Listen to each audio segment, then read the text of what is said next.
No, Well, you know how, but the whole thing has changed so dramatically in the last few years. I remember only a few years ago, I was sitting around with some interns, some young men and women who were 18, 19, 20, and they were interning at Channel 5, actually.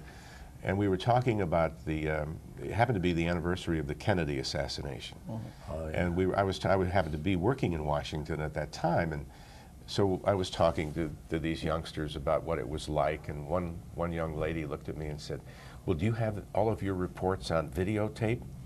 I said, "No, we didn't have videotape." No. She didn't have videotape? Oh, no. today, yeah. You know, it's hard to imagine That was the for olden them. days to yeah, them. no videotape, no iPods, you know, no CDs, and somehow we managed to survive.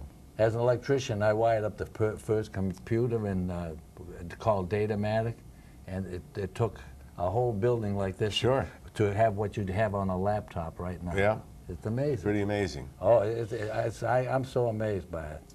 But your station is very popular. Well, thanks. It's been on the air now for what, 12 years, and we've got a pretty decent audience, and always looking to get better and bigger.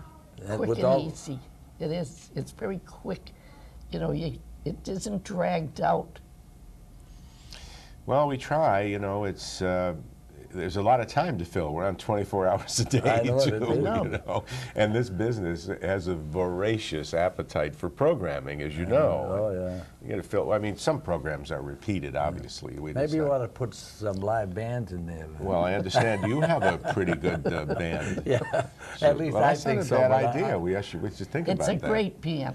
It really is. I'm trying to they play get the all people to think beautiful so. music, and I love music. Yeah. I do too. I love songs.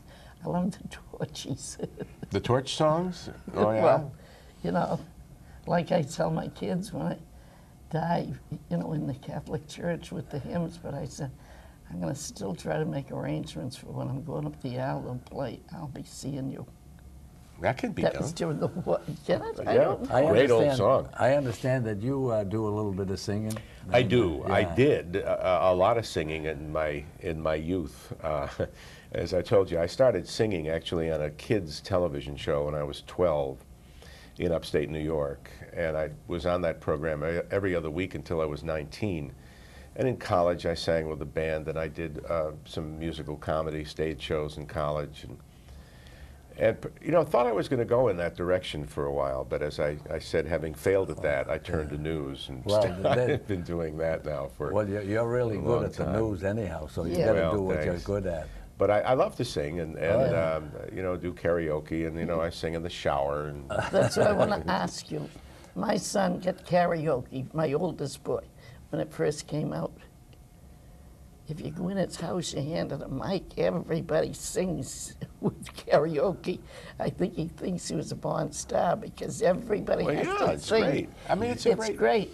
You know, in some respects, it's therapy. I sing It some of the is. older Oh, songs, it and is it's that. fun. That's and what I like. Good, you know, there's a place right where I live that has You play- karaoke on Wednesday nights, and it's a good group. You know, they're mature people. Nobody gets out of line, and we all, you know, have a great time. Doesn't your daughter sing with you that sometimes? Well, she she and her did. friends? No, she did once. My youngest daughter, who will be 25 in May, she sang with me at a fundraiser for Larry Izzo. He's a New England patriot, and he has this foundation who raises money for veterans.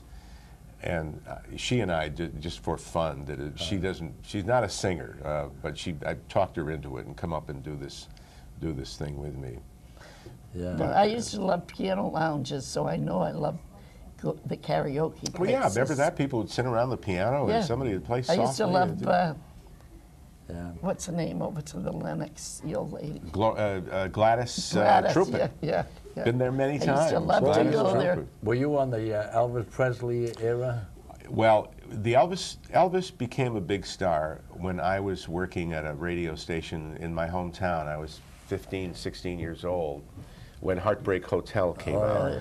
But just to show you, I like the other side of that record. You know, there were no CDs then. Yeah. But on the 45, Heartbreak Hotel was the big hit. The other side was a song called I Was the One. Yeah. And I kept playing that, thinking I'd make a big impact on the rest of the country. yeah. Yeah, I was, you know, an Elvis fan, Yeah. sure. No, the only thing I liked by him was it was a Don Ho number, Till It's Time for You to Go. Oh, yeah, By Elvis. good. I love Don Ho, too. Yeah. yeah. Although, funny thing is, I saw him in Hawaii 2 years ago, and time has not been terribly kind to him. Still has the voice, but he walked out on stage, and you know, I said, "Oh my God," because there were pictures in the room of he was the Hawaiian Elvis when Yes, he was, yeah. you know, 25, 30 years old. I mean, Don Ho is a very handsome guy, great voice, still has the pipes, but Yeah. I saw him, we went to the club. I'm president of the Everett Retired Men's Club. And we went to a day trip and we saw him.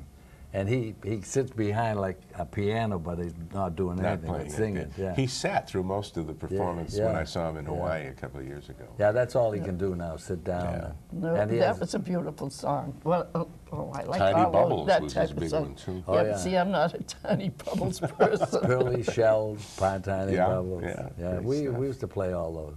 Great stuff. I had a guitar love the player. nice, a song that says something. Exactly. Heartache or heartbreak. I Well, love it's them. one of the reasons that I particularly like country western music. Yeah, they say because something. there's a story, and, Yeah. my youngest daughter went to school in Nashville. She went to Vanderbilt and just got out 2 years ago. But I used to love to go to see her, not just to see her, Because although of I the loved to music see there. her. But I'd go to the Grand Ole Opry and Oh, go to a that's place called the White Horse Saloon, which was a famous place in Nashville where a lot of country western singers come. Some of them, you know, get off the bus with a guitar slung over their shoulder, and they come in and sing for their supper, and they're trying to get discovered, and it was great fun. Oh, it Yep, is fun. God bless them. You were right when you said it's very stimulating to be able to go and sing or play something. It is. Because it's my total relaxation now. Yeah. I play the xylophone and I just love it. If I ever got down, which is seldom, I should, I don't allow myself to get the blues thing. That would bring me out of it. Just Those to listen songs, to the some- yeah, sad songs, yeah. and they say, Yeah. oh, that would be depressing. I said, no, it brings you out of it if you listen to the story. Well, although some of them are pretty depressing. Oh, I mean, yeah, some well, of the, no, I don't you listen know, to some of the those. old country western songs. Yeah, My no. son calls another man daddy. Oh, yeah. Yeah. You didn't love me Patsy when Cline. you had me, and now that you've lost me, do you Yeah. still love me blues? That's Patsy Cline, yeah. Yeah, those are good. Yeah. Well, it's good that you're interested in that stuff. I love music, and I'll yeah. always, you know, as I said, it's, in a lot of ways, it's therapy. I know one thing. It that, is. most everybody in this area know you from being on. You were on Well, Channel 5 or something Oh like yeah, that at one time. came here in 1968. Mm-hmm. And You were at Channel 5. To Channel 5, and before that I was in New York, and before that in Washington, Yeah. and before that in Rochester, New York, and before that in school, and But you were born and brought up in New York. upstate New York, yes, in Amsterdam, and stayed there until I went away to school in 1956, and graduated from college in 1960, and just got into this. Well, I'd been doing some of the news, and Yeah. I was a disc jockey for a while, and you know, but I wanted to pursue, majored in communications, and Yeah, it's great. It's a great field.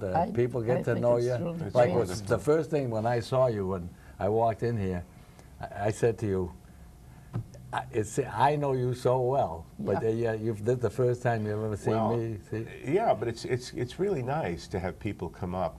Some of my friends say, well, doesn't it bother you when people come up if you're in a restaurant or in the supermarket or at the gas station?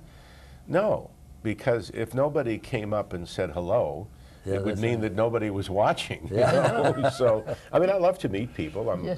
People come up and say, hey, hello, I've watched you for Well, years. your program shows friendliness. We can see Oh, it in thanks. your structure, the way you handle things. There's only one thing that now, at my advanced age, that bothers me just a wee bit when somebody comes up, some young, attractive woman says, oh, Mr. Curtis, I've been watching you since I was a little girl. Thanks a lot. You know? Yeah. No, when I called you and I left a message,